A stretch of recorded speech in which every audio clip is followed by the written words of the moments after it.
Assalamualaikum warahmatullahi wabarakatuh. Wajah-wajah bahagia yang dirahmati Allah. Alhamdulillah, pada video kali ini saya ingin membahas mengenai kisah nyata seseorang yang mempunyai kekayaan hingga 600 miliar dan sepotong roti. Saya menukil kisah nyata ini dari Kiai Haji Khalid Basalamah. Semoga kita bisa memetik pesan-pesan penting dari kisah nyata ini.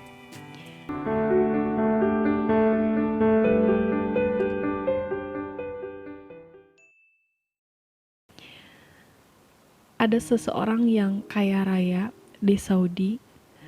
Beliau mempunyai kekayaan yang apabila dirupiahkan kekayaannya hingga 600 miliar.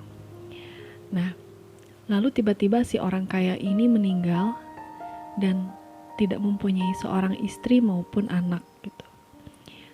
Semenjak hidupnya, saking cintanya dengan harta kekayaan yang dia miliki, si orang kaya ini takut untuk menikah karena dia takut istrinya nanti mengambil kekayaan si orang kaya ini gitu.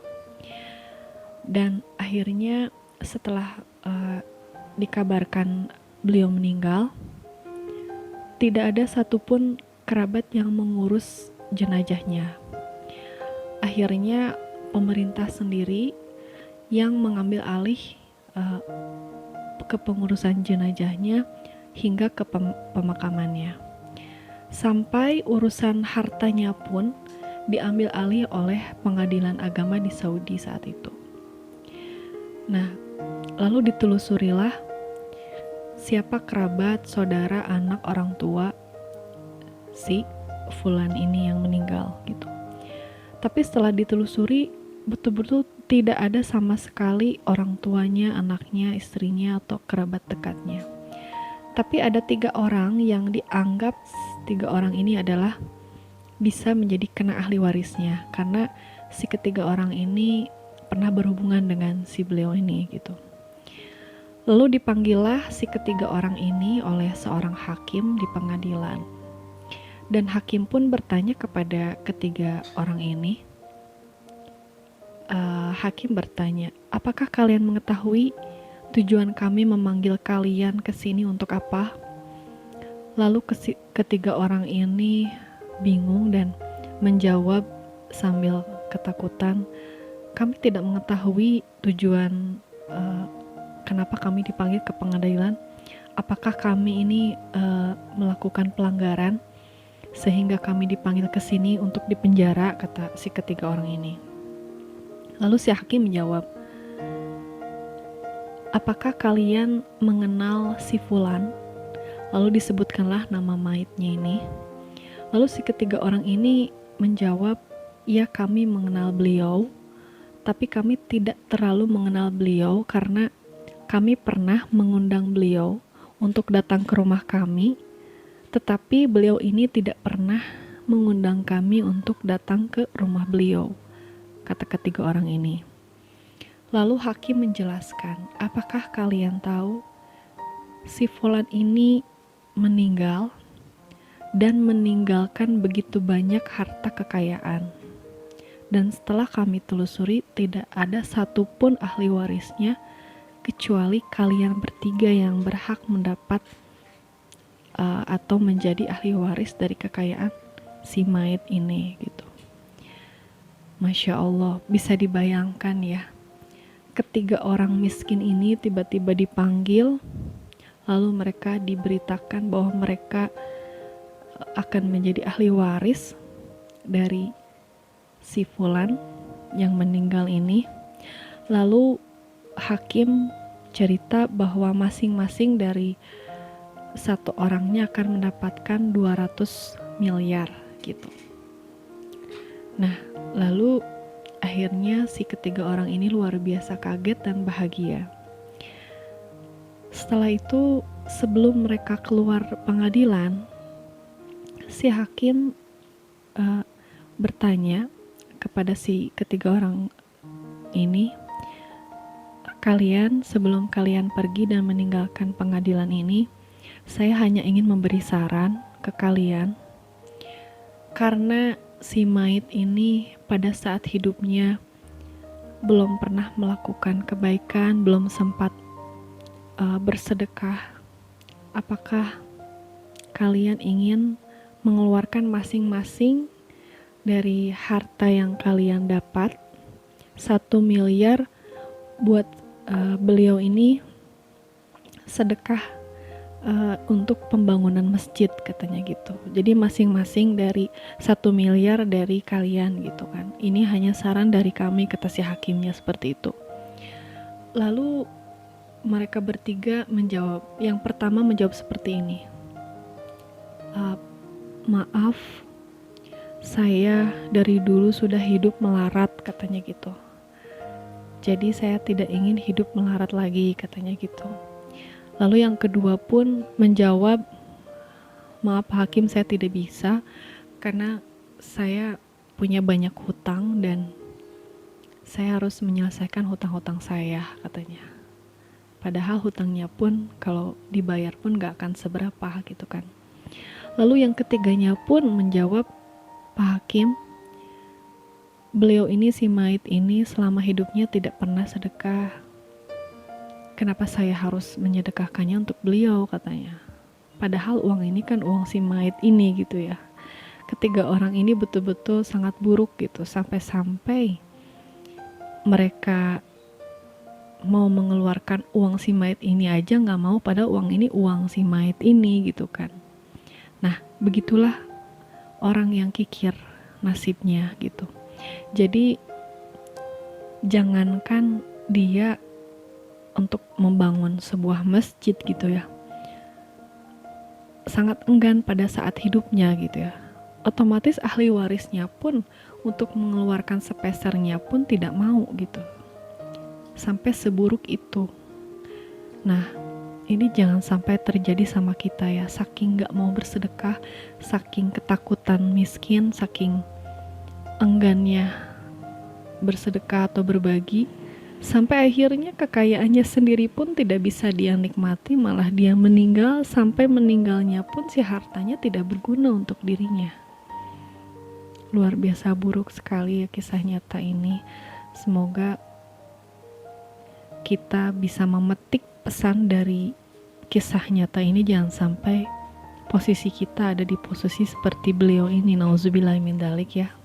Setelah meninggal, hari pertama kita akan dikenang, hari kedua, tetapi seminggu kemudian, sebulan kemudian, bahkan setahun kemudian atau 10 tahun kemudian, mungkin kita sudah betul-betul tidak dikenang, kecuali kita hanya meninggalkan satu, yaitu amal soleh. Dan amal soleh yang paling mulia salah satunya adalah bersedekah. Bahwasannya Abdullah bin Umar radhiyallahu anhuma berkata, bersedekahlah setiap hari walaupun hanya sebutir bawang. Saking kita pentingnya sedekah, karena keutamaan sedekah itu luar biasa banyak, apalagi sedekah subuh gitu ya. Jadi sebelum bala yang akan sampai ke kita, lalu kita dahului dengan sedekah, maka bala itu tidak akan terjadi, karena kita sudah dahului dengan sedekah. Nah, berbeda lagi dengan kisahnya Aisyah radhiyallahu anhu. Ceritanya waktu itu beliau sedang berpuasa, lalu beliau bertanya kepada pembantunya, apakah ada makanan untuk berbuka, kata Aisyah. Lalu pembantunya menjawab, ada roti, katanya, sebuah roti, katanya gitu. Kita hanya punya roti untuk berbuka puasa, katanya. Terus kata Aisyah, ya udah siapin aja rotinya buat berbuka, katanya gitu. Lalu menjelang sedikit lagi azan berkumandang, tiba-tiba ada seseorang yang mengetuk pintu, lalu dibukalah oleh pembantunya Aisyah. Lalu ada seseorang yang miskin meminta makanan. Lalu pembantunya bertanya kepada Aisyah, ada seseorang miskin yang meminta makanan. Lalu Aisyah bilang ke pembantunya, ya udah kasih semua roti yang kita punya tanpa dipotong-potong, katanya gitu. Terus pembantunya bilang, terus kita berbuka bagaimana? Terus Aisyah menjawab, kamu jangan khawatir dengan zat yang tidak pernah mati, yaitu Allah. Akhirnya si pembantunya Aisyah ini memberikan semua rotinya tanpa sisa kepada si orang miskin yang tadi meminta makanan tadi. Nah, belum bayangannya hilang, si orang miskin pulang dari rumahnya Aisyah ini, tiba-tiba ada seseorang yang mengetuk pintu lagi, dan seseorang ini dari Madinah, berasal dari Madinah, dan dia tahu Aisyah sedang berpuasa. Lalu dia bilang katanya ada satu ekor kambing untuk Aisyah. Lalu dikirimlah Aisyah ini 1 ekor kambing, gandum, dan makanan yang dikirim itu cukup untuk 20 orang gitu. Lalu Aisyah dan pembantunya bilang jazakallah khairan. Lalu akhirnya mereka berbuka puasa bareng. Lalu Aisyah tersenyum dan bilang ke pembantunya, lihatlah, 1 ekor kambing ini lebih baik dari roti yang kamu berikan tadi. Begitu kata Aisyah kepada pembantunya. Nah, jadi teman-teman gak usah khawatir lagi dengan sedekah. Mau mengeluarkan sedekah, meskipun kita lagi gak ada duit, itu justru kita akan mancing buat kita bisa jadi ada duit gitu loh. Jadi kalau misalnya biasanya mentalnya masih kita sisa uang 100.000 di kantong gitu ya, justru kalau misalnya kita keluarkan, kita pakai sia-sia gitu ya, jadi mending kita beranikan saja untuk kita sedekahkan uang terakhir kita. Coba deh, buktikan aja gitu, kalau kita mampu berani untuk menyedekahkan uang terakhir kita dengan ikhlas, dengan kita niatnya kita mau mengeluarkan uang ini semoga bisa bermanfaat untuk si penerima, dan karena Allah, semuanya karena Allah gitu. Insya Allah, Allah pasti kasih balasan minimal 10 kali lipat, minimal 10 kali lipat, bahkan sampai 700 kali lipat. Bahkan saya pernah mendengar ceramahnya Kiai Haji Buya Sakur, seorang profesor. Beliau bilang kalau kita sedekahnya betul-betul udah gak hitung-hitungan, maka balasan dari Allah pun bisa jadi lebih dari 700 kali lipat. Tapi kalau kita sedekahnya udah benar-benar gak hitung-hitungan, apalagi kita udah gak mikirin imbalan dari Allah gitu. Misalnya kita sedekah nih, masih gak apa-apa kalau kita masih mengharapkan imbalan atau balasan dari Allah. Tapi ada orang yang mendapat balasan hanya karena dia berniat, saya hanya ingin membantu orang itu, semoga uang ini bisa bermanfaat untuk orang itu, dan semuanya saya ikhlas karena Allah gitu, sebagai tanda syukur dia kepada Allah. Tapi yang terjadi luar biasa, setiap orang mau berani mengeluarkan semua yang dia punya, balasan dari Allah tuh bukan 10 kali lipat lagi, tapi lebih dari 700 kali lipat. Masya Allah ya. Semoga bermanfaat buat teman-teman. Assalamualaikum warahmatullahi wabarakatuh.